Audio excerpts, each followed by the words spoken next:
Thermodynamics के basic concepts पढ़ रहे थे हम और सिस्टम और सराउंडिंग पर बात हो। अब हमने कहा था तीसरा एस है state. This is the state of the system.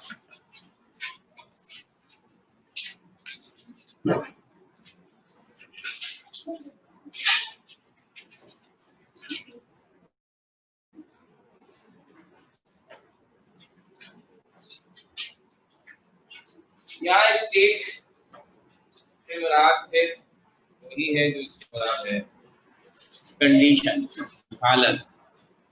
System की स्टेट से मुराद हुई कि सिस्टम इस वक्त किस हालत में है।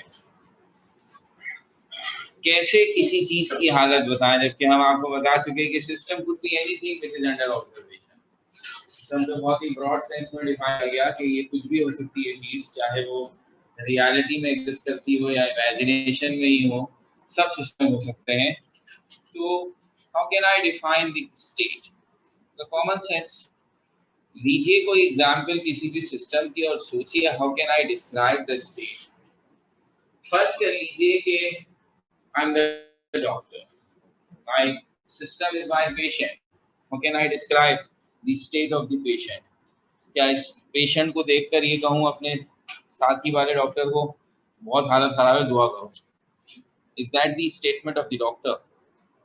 ये आम आदमी की तो हो सकती है, डॉक्टर की हालत खराब को डिफाइन करना पड़ेगा। अगर मैं किसी से ऐसा कह रहा हूँ कि ये पेशेंट जो है अल्लाह ना करे हाथ से जा रहा है, तो आप मुझे उसकी लॉजिकल बात बतानी होगी जो डॉक्टर लैंग्वेज है। मुझे बताना होगा इसलिए कि बीपी यहाँ तक पहुंच गया है, इसका ईसीजी सही नहीं आया, शुगर लेवल आउट हो गया है। कोई भी ऐसी बात कही जाएगी जो बताए हाउ सेंसिटिव इट इज। और बिल्कुल रिवर्स, कि अगर मुझे ये बताना है तो ठीक हो गया, इसको डिस्चार्ज कर रहे हैं, तो भी मुझे जस्टिफाई करना पड़ेगा। Because now the things are normal, हर चीज नॉर्मल रेंज, उसकी रिपोर्ट्स आई है, ये फला फला फला फला रिपोर्ट देखिए सब सही आ रही। इसका मतलब है मैं अपने पेशेंट की कंडीशन डिस्क्राइब करने के लिए उस पेशेंट से रेलेवेंट चीजों की वैल्यू बताता हूँ। उस पेशेंट से रेलेवेंट कुछ चीज, अगर वो पेशेंट हार्ट पेशेंट है तो फिर मैं उससे रेलेवेंट ईसीजी की रिपोर्ट बता रहा हूँ, मैं ब्लड प्रेशर भी बड़ा इंपॉर्टेंट होगा उस सूरत में। मैं वो सब वैल्यूज बताकर कायल करूंगा कि हाँ ये अब बेहतर है या ये बहुत बुरी हालत में। Any case it means condition describe करने के लिए मुझे उससे रेलेवेंट कुछ प्रॉपर्टीज को डिस्क्राइब करना। ये एक एग्जांपल हुई, जरा और आसान ले लेते हैं, रिलैक्स। क्रिकेट का मैच देख रहा हूँ, वो मेरा सिस्टम है। अब मुझे किसी को बताना है किस हालत में इस वक्त मैच चल रहा है, कैसे बताते हैं? अब ये बताते हैं इस वक्त ब्लड प्रेशर कितना है, that is not relevant to cricket match. इसकी हार्ट बीट्स कैसी चल रही है, दैट इज नॉट रेलेवेंट। वहां से रेलेवेंट क्या है, इस वक्त जो बैटिंग कर रहा है उसने कितने रन बना दिए, कितने आउट हो गए, कितने ओवर गुजर गए, कौन खेल रहा है। अगर दूसरे नंबर पे बैटिंग कर रहे हैं तो टारगेट क्या है, टारगेट को चेस करने के लिए कितना रन रेट चाहिए, वगैरह। Relevant to that particular match जो भी कंसर्न चीजें होंगी उनकी वैल्यू बताकर मैं मैच की कंडीशन डिस्क्राइब करूंगा। ऐसे ही बताते ना, कोई मैच देख रहा हो और आप उसे पूछा अभी क्या सिचुएशन है, तो वो यही चीजें बताता ना, इतने रन बन गए, इतने आउट हो गए, ये टारगेट चेस करना है, जो मुमकिन हो सकती है सूरत। सो इसका मतलब है जब भी आप किसी सिस्टम की स्टेट बताएंगे तो आप उस सिस्टम से मुताल्लिक, उससे रेलेवेंट प्रॉपर्टीज को बयान करेंगे जिससे उस सिस्टम की condition clear. So in my case science systems, chemistry वाले सिस्टम्स ना पेशेंट को देख रहे हैं ना क्रिकेट मैच देख रहे हैं, उनका सिस्टम वही है कि they are taking some kind of substance, उसे उन्होंने किसी बर्तन में रखा है और उसके ऊपर कोई इन्वेस्टिगेशन कर रहे हैं। सो मेरे लिए सिस्टम हो जाएगा, मैंने जो चीज ली है उसका मास कितना है, वॉल्यूम कितना है, टेम्परेचर कितना है, मोल्स कितने हैं। If I am taking a liquid तो मैं लिक्विड से रेलेवेंट प्रॉपर्टीज डिस्क्राइब करूंगा, आप पढ़ चुके। फिर हो सकता है ये इंटरेस्टेड हो इस लिक्विड की विस्कोसिटी कितनी है, सरफेस टेंशन कितनी है, वेपर प्रेशर कितना है। तो जो भी सिस्टम होगा, अगर वो गैस है तो गैस एलिमेंट बातें होंगी, उसका प्रेशर, उसका रेट ऑफ डिफ्यूजन प्रोबेबली, तो इसका मतलब है जैसा सिस्टम होगा उससे रेलेवेंट प्रॉपर्टीज डिस्क्राइब करके मैं उसकी कंडीशन को एक्सप्लोर करना चाहूंगा। वो प्रॉपर्टीज जो सिस्टम की कंडीशन डिस्क्राइब करने में हमारी मदद करती हैं वो कहलाती है स्टेट फंक्शंस। उनका भी नाम रख दिया हमने स्टेट फंक्शंस। वो खूबियां हैं किसी भी सिस्टम की जो उसकी स्टेट बताने में हेल्प करती हैं और वो सिस्टम टू सिस्टम वेरी करती हैं। ये पहले पूछेंगे सिस्टम है क्या चीज, फिर फैसला करेंगे इसके स्टेट फंक्शंस क्या होने चाहिए। क्रिकेट मैच में pressure, volume, number of holes और टेम्परेचर का कोई हाल नहीं है, उसका कोई कंसर्न नहीं है। तो जैसा सिस्टम उससे रेलेवेंट प्रॉपर्टीज। अब चूंकि हम दैट्स बात है थर्मोडायनामिक्स को साइंस वाले सिस्टम ही पढ़ेंगे, इसलिए उनसे रेलेवेंट प्रॉपर्टीज जो अमूमन क्या होंगी, यही mass, volume, temperature, number of holes, pressure, melting point, boiling point, concentration, pressure, इस तरह की सारी चीजें। तो इनको डिस्क्राइब करने से हम सिस्टम की स्टेट डिलीवर कर रहे हैं। तो इसलिए डेफिनेशन हुई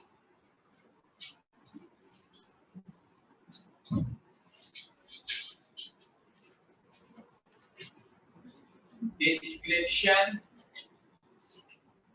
of state functions of any system is called state of the systems. State functions are properties of system used to describe its condition. All state, yes beta.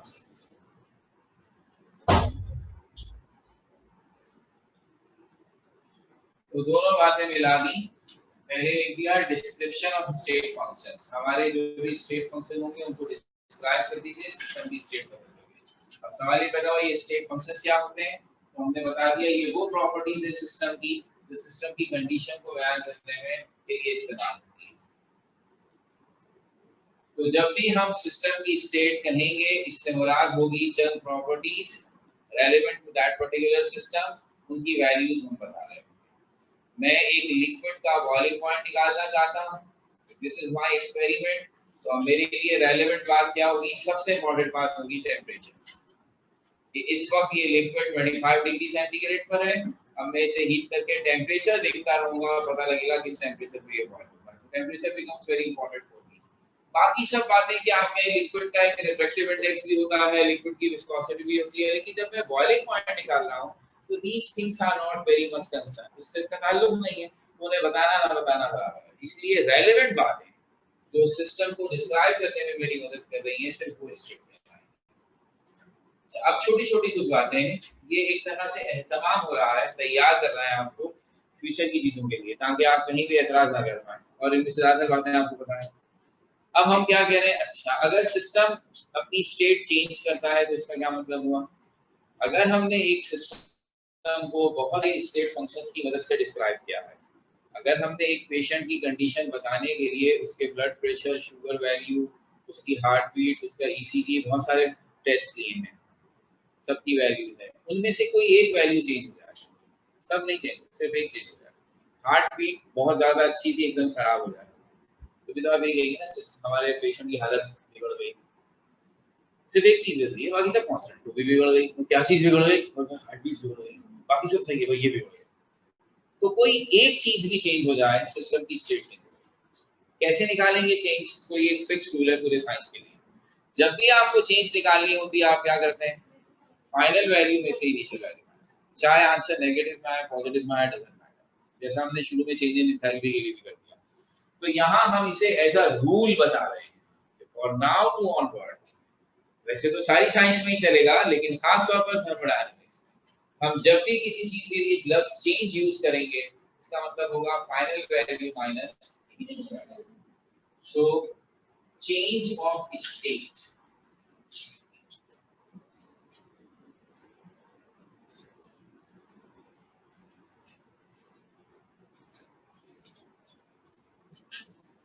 सबसे पहले change of state से मुराद है change in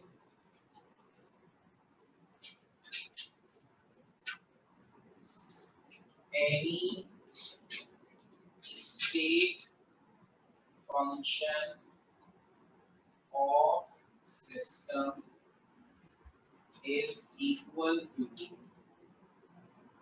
change of state and is given as so change of state is final value of state function minus initial value of state function. तो किसी भी system में अगर कोई चेंज आएगी तो इसका मतलब है उसकी कम से कम किसी एक स्टेट फंक्शन ने अपनी वैल्यू को चेंज किया। मास वही है, वॉल्यूम वही है, टेम्परेचर चेंज हो गया है, तो change of state should be equal to change in temperature. सब सेम है, वॉल्यूम चेंज हो गया है तो फिर वॉल्यूम का चेंज स्टेट ऑफ चेंज के बराबर होगा। तो फार्मूला हमेशा यही होगा। एग्जांपल के तौर पर लिखते हैं इन केस चेंज हुआ है टेम्परेचर तो फॉर्मूला होगा final temperature minus initial temperature, जिसका सिंबल होगा डेल्टा टी। अब एक और अच्छी बात, whenever you use change उसके लिए हमारा सिंबल होगा ये डेल्टा का निशान, delta T is equals to T2 minus. ये मैंने एग्जांपल के तौर पर किया है। अब आइंदा आगे स्टेट फंक्शन बहुत सारे होंगे, टेम्परेचर, मास, वॉल्यूम, प्रेशर, कंसंट्रेशन, डेंसिटी, बहुत सारी चीजें हो सकती हैं।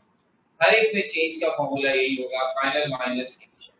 तो अब कहीं भी हम डेल्टा का निशान लगा दें इसका मतलब वो चेंज है और उसका फॉर्मूला होगा final value minus initial.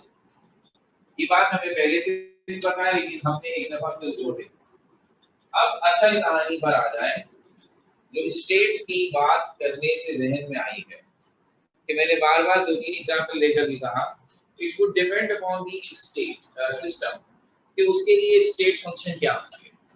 System सुनेंगे कि वो क्या है, फिर आप फैसला करेंगे इस सिस्टम की हालत बताने के लिए किन किन वैल्यूज की जरूरत है। तो आमतौर पर स्टेट फंक्शंस कौन होते हैं? तो हमने कहा ये जो प्रॉपर्टीज मैटर के साथ एसोसिएट है ना, वही मैटर जो आपका सिस्टम बन जाएगा। उन प्रॉपर्टीज को हम दो हिस्सों में डिवाइड करते हैं, एक कहलाती है मैक्रोस्कोपिक प्रॉपर्टीज और एक कहलाती है माइक्रोस्कोपिक प्रॉपर्टीज। माइक्रो मींस बहुत छोटी। तो सिस्टम की हालत डिस्क्राइब करने के लिए आपके ख्याल में कौन सी प्रॉपर्टी, माइक्रो या मैक्रो? जो पूरे सिस्टम को रिप्रेजेंट कर सके वो उसको उसकी हालत बयान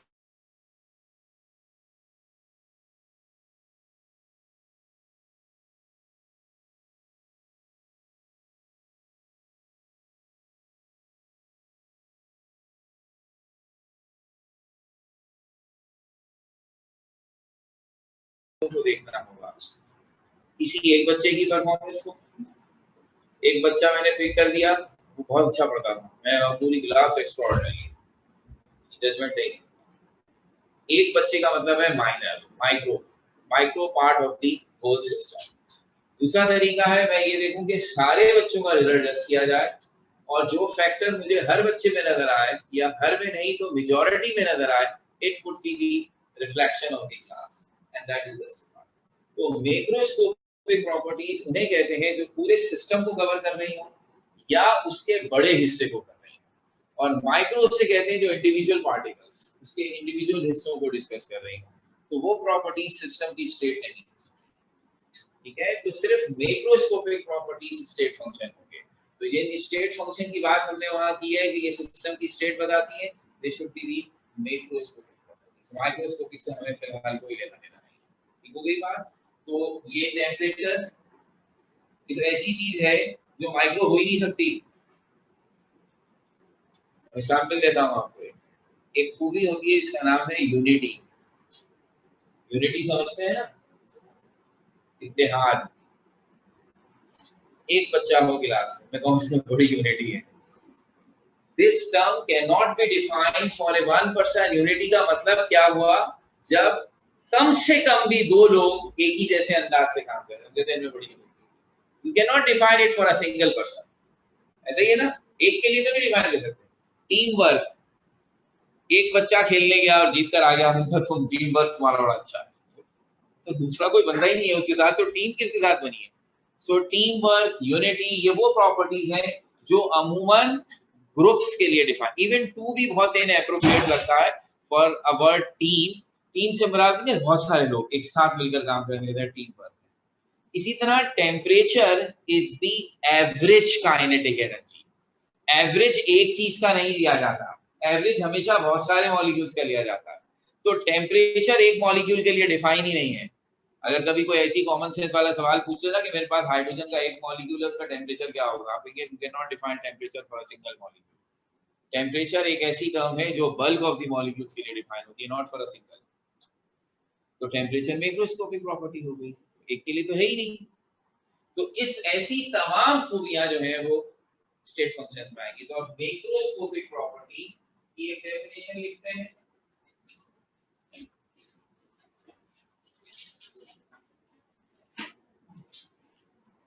properties of system in bulk rather than a part of it is called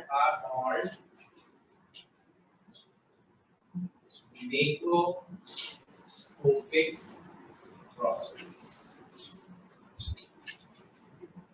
They can be classified as extensive properties,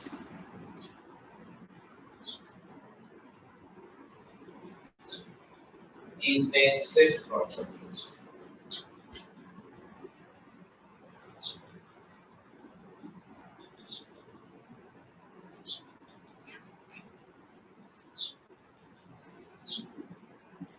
तो सबसे पहले हमने कहा ऐसी तमाम खूबियां जिनका ताल्लुक सिस्टम के बल्क से है। बल्क से मुराद होती है पूरा सिस्टम या उसका मेजर बड़ा हिस्सा। अब अगर इस क्लास के सारे बच्चों का स्कोर हमारे टेस्ट में ए और A1 आ रहा है, सिवाय 2 या 3 बच्चों के जिनके स्कोर कम आ रहे हैं, तो हम उन 2 या 3 बच्चों को इग्नोर करेंगे और ये देखते हुए कि बल्क ऑफ द क्लास, बड़े हिस्से का क्लास का रिजल्ट शानदार है, हम कहेंगे the class is very good academics, ये एकेडमिकली बहुत अच्छी क्लास है। तो ये यहाँ है कि ऐसी खूबियां जो पूरे सिस्टम को या उसके बड़े हिस्से को कवर करें और उसके छोटे पार्ट से उसका ताल्लुक ना हो, तो उसके लिए ये लफ्ज इस्तेमाल होगा। और अब ये खूबियां दो हिस्सों में डिवाइड कर दी गई, बड़ी कॉमन सेंस वाली कहानी है, एक्सटेंसिव एंड इंटेंसिव। पहली बात ये लिंक देख लीजिएगा, हम जिसकी भी बात कर रहे हैं वो कौन है, स्टेट फंक्शन, जिनसे स्टेट डिफाइन होगी। हमने कह दिया कि सिर्फ उन खूबियों को स्टेट फंक्शन मानना है जिनका ताल्लुक सिस्टम के माइक्रो हिस्से से नहीं बल्कि मैक्रो हिस्से से। और वो दो तरह की होंगी, एक्सटेंसिव इंटेंसिव, और इन दोनों में फर्क। फर्स्ट कर लीजिए ये मेरा सिस्टम है, marker have a specific mass, volume, temperature, सब कुछ होगा इसका। ओके, सपोज करते हैं इसका मास है 50 ग्राम, इसका वॉल्यूम है 100 सेंटीमीटर क्यूब, इसका टेम्परेचर 30 डिग्री सेंटीग्रेड। ठीक है, मैंने इस मार्कर को इक्वल दो पार्ट्स में तोड़ दिया, तो बिल्कुल इक्वल हिस्सा। तो इसका मास था 50, जब इसके दो इक्वल टुकड़े कर दिए तो एक टुकड़े का मास हो गया 25, दूसरे का भी हो गया। टोटल का वॉल्यूम था 100 सेंटीमीटर। तो दो इक्वल पार्ट्स में तो एक का हो गया 50 सेंटीमीटर क्यूब, एक का हो गया। टोटल का टेम्परेचर था 30 डिग्री सेंटीग्रेड, एक हिस्से का हो गया और दूसरे हिस्से का हो गया 50 थोड़ा क्या मुझे पहले। ये बल्क का आंसर था या माइक्रो आंसर था? मतलब पूरी क्लास के लिए कह दूं कुछ यही चंद लोग थे जिन्होंने बिना सोचे समझे कह दिया। तो पूरे का टेम्परेचर 30, बीच में से 2 टुकड़े कर दूं तो दोनों टुकड़ों का टेम्परेचर 30, तो 15 क्यों नहीं हुआ? सब चीजें डिवाइड कर दी, टेम्परेचर पे आगे क्यों रुक गए? क्योंकि ये अकल बगैर ये लफ्ज सुने कभी नहीं सुने थे। ये लफ्ज इनके सुने आपको पता है, टेम्परेचर ऐसे डिवाइड करने से डिवाइड नहीं होता। हाँ तो होगा। पानी का एक गिलास लेते हैं, पानी का बॉइलिंग पॉइंट क्या होगा? 100 डिग्री। आधा पानी फेंक दूं तो बॉइलिंग पॉइंट 50। आपके पास चाहे पानी का एक ड्रॉप हो या पूरा टैंकर हो, बॉइलिंग पॉइंट इज। इसका मतलब ये हो गया कि कुछ खूबियां ऐसी हैं, मैक्रोस्कोपिक प्रॉपर्टीज ऐसी हैं जो अमाउंट पे डिपेंड करती हैं और कुछ अमाउंट पे डिपेंड नहीं करती। मास अमाउंट पे डिपेंड करता था, आपने इसके 2 टुकड़े किए, मास के 2 टुकड़े, वॉल्यूम के 2 टुकड़े। लेकिन टेम्परेचर, बॉइलिंग पॉइंट, ये वो खूबियां हैं जो मास के साथ डिवाइड नहीं होती, जो जैसी बड़े पार्ट के लिए थी वैसी ही छोटे पार्ट के लिए। सो जो प्रॉपर्टीज अमाउंट के साथ डिवाइड हो जाएंगी वो एक्सटेंसिव है, और जो अमाउंट के साथ डिवाइड नहीं हो इंटेंसिव। ये अब हमारे लिए एक और इम्पोर्टेंट और बेसिकली हमारे बेसिक कॉन्सेप्ट की आखिरी बात है। तो आइए अब हम इन दोनों पर जरा तफसील से बात करते हुए एक कॉलम लिखते हैं एक्सटेंसिव, एक कॉलम लिखते हैं इंटेंसिव, और जरा और एग्जांपल्स के साथ इस पर बात करते हैं। देखिए कहां तक कॉमन सेंस हमारा साथ देती है। एक्सटेंसिव प्रॉपर्टीज,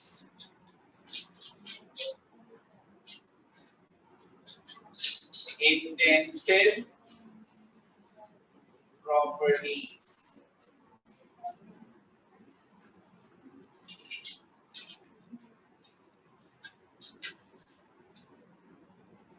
और जैसा कि अभी अभी कहा गया,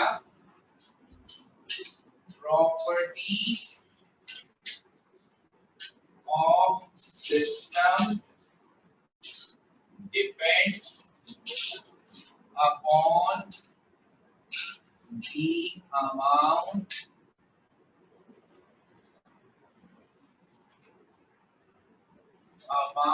of the substance concerned are called extensive properties। ऐसी प्रॉपर्टीज सिस्टम की जो कि उस सिस्टम से कंसर्न सब्सटेंस के मास पर या अमाउंट पे डिपेंड करें, वो कहलाती है एक्सटेंसिव। और इसका उलट यहाँ लिख देते हैं, प्रॉपर्टीज ऑफ सिस्टम इंडिपेंडेंट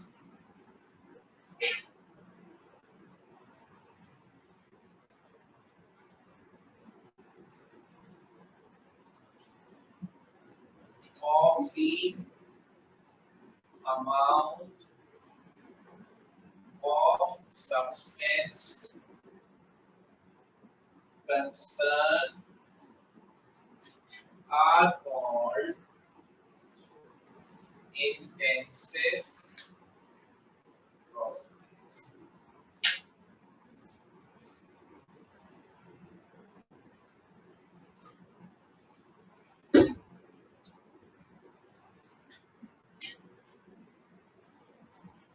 तो जो प्रॉपर्टीज अमाउंट पे डिपेंड करती है एक्सटेंसिव नहीं करती इंटेंसिव। और डिपेंड करने का मतलब ये है कि अगर हम अपने सब्सटेंस के 2 हिस्से कर दें तो एक्सटेंसिव प्रॉपर्टीज के भी 2 हिस्से हो जाएंगे, और अगर इंटेंसिव प्रॉपर्टीज होंगी तो उन पर कोई फर्क नहीं पड़ेगा।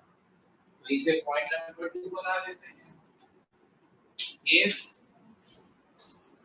the amount of substance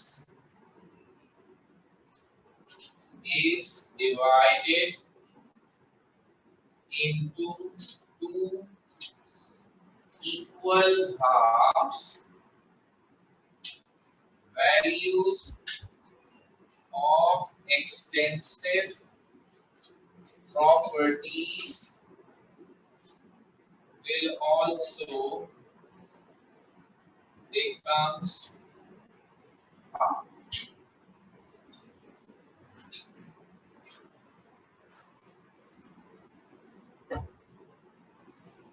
और यहाँ if the amount of substance is divided into two equal halves, values of intensive properties will remain same.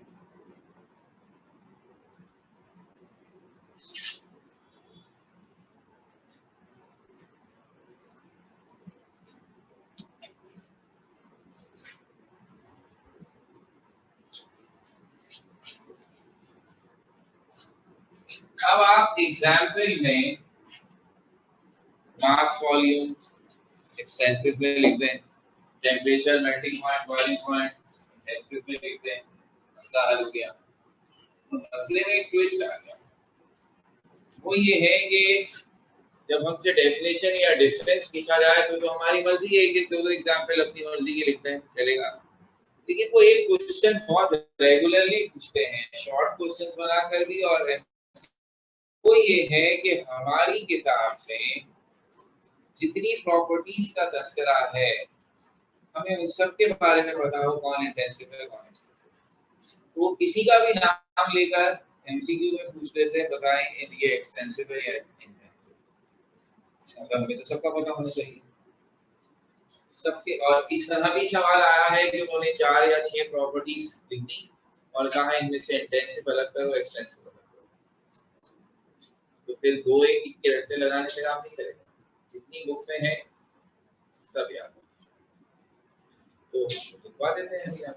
तो आप चूंकि माशाल्लाह कॉमन सेंस तो आप लोगों में है कि overall after all you are common people, इतना तो नहीं ना वीआईपी, तो आप तो कॉमन पीपल, तो कॉमन सेंस तो नहीं होगी। तो एक काम करते हैं, मैं आपके सामने सारी प्रॉपर्टीज लिख रहा हूं जो बुक में है, जो हमें आ रही है, उसके अलावा की हमें टेंशन नहीं है, ज्यादा नहीं 150 है नहीं आ गया ना, मुश्किल से 10 बार। तो आपका काम ये होगा कि मैं तो मिक्स करके लिख रहा हूं, आप उसी सवाल की कोशिश करें, अपनी अकल इस्तेमाल करें, एक्सटेंसिव एक तरफ करें, इंटेंसिव कम से कम 3-4 तो पर चली गई है, बाकी और भी चल जाएगा, बस ठीक है।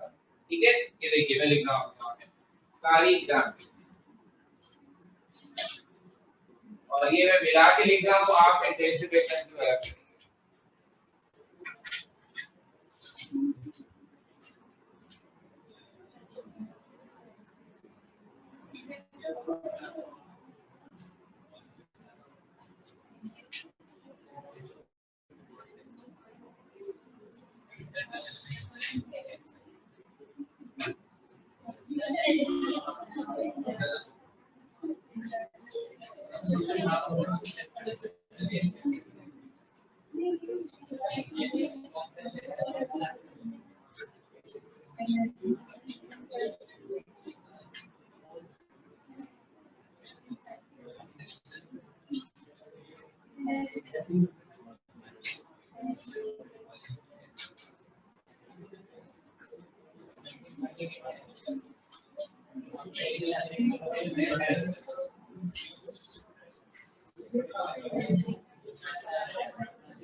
फिक्स कर दिया है, आप इसे कैसे करेक्ट कर रहे हैं कि ऐसे कर लें कि किसी कॉलम को देखते हुए इस साइड पर एक्सटेंसिव हो, इस साइड पर इंटेंसिव। तो अब आप शफल करते हैं जिनको आप समझते हैं जिनका कॉलम चेंज करने की जरूरत है। इसे मान लें एक्सटेंसिव और इसे मान लें इंटेंसिव। अब सिर्फ ये देखिए कि किसका कॉलम शफल करने की जरूरत है।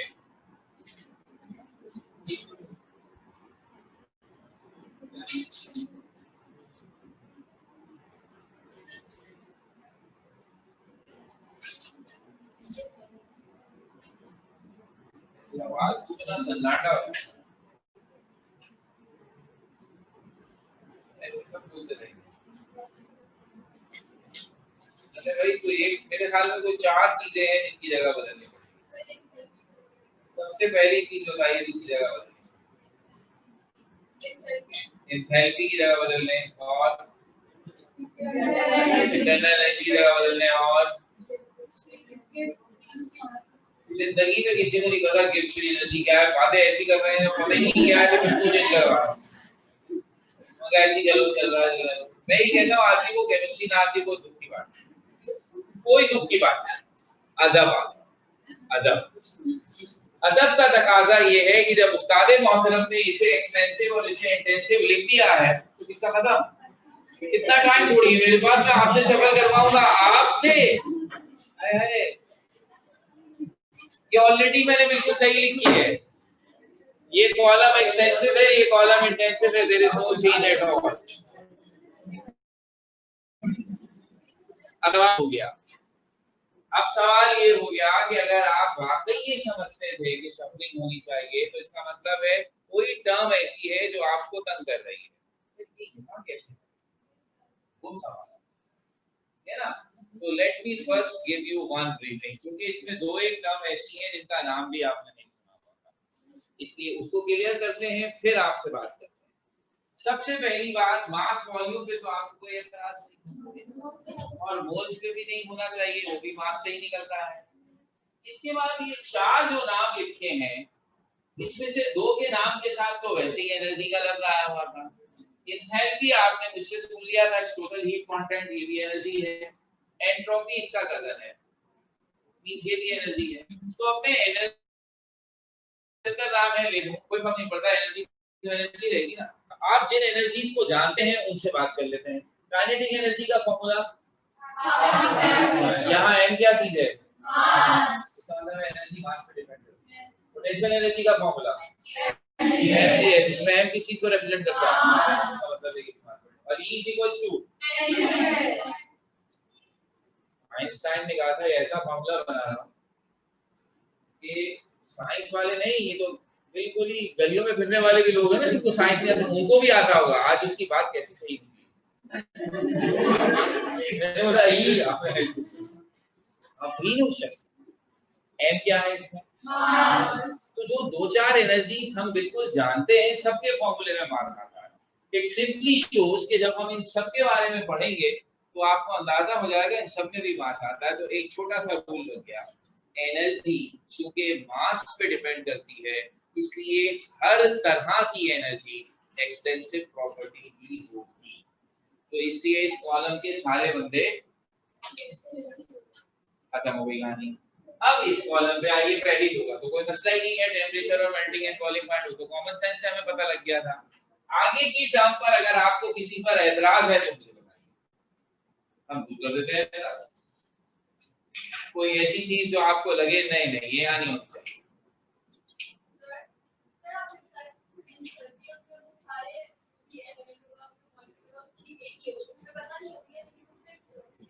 फिक्स नहीं होती है, अननोन, और इट डिपेंड्स ऑन अमाउंट, उसकी क्वांटिटी पे डिपेंड करेगी, उसके मास पे डिपेंड करेगी। कम मास का कम एनर्जी, ज्यादा मास का ओके।